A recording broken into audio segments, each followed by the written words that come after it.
Russia Ukraine পাল্টাপাল্টি সংঘর্ষে বাড়ছে উত্তেজনা। একে অপরকে এক চুলো ছাড় দিতে রাজি নয় দুই দেশের সেনাবাহিনী। যুদ্ধ কবে শেষ হবে তারও নেই কোনো আভাস।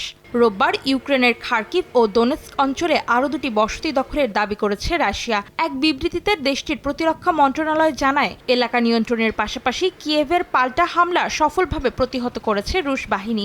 এ সময় ইউক্রেনীয় বাহিনীর ছোড়া ৫৫টি ড্রোন ভূপাতিত করার দাবি করা হয়। একই সঙ্গে খার্কিভ, জাপোরিঝিয়া এবং খেরসনেও অব্যাহত রয়েছে হামলা।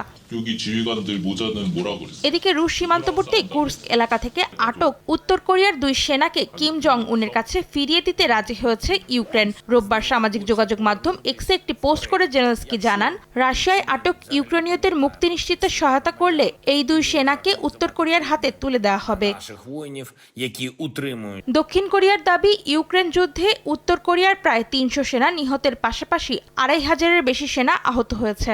সোমবার এক গুপ্তচর সংস্থার বরাত দিয়ে সিউলের এক আইন প্রণেতা লি সিয়ং কুয়েন জানান, পিয়ংইয়ংয়ের ভারী অস্ত্র পরিচালনা ও স্যাটেলাইট প্রকল্প পরিচালনার জন্য রুশ প্রযুক্তিগত সহায়তার বিনিময়ে রাশিয়া যুদ্ধে ১০,০০০-এরও বেশি সেনা পাঠিয়েছে কিম প্রশাসন। অন্তরা সেন, সময় সংবাদ।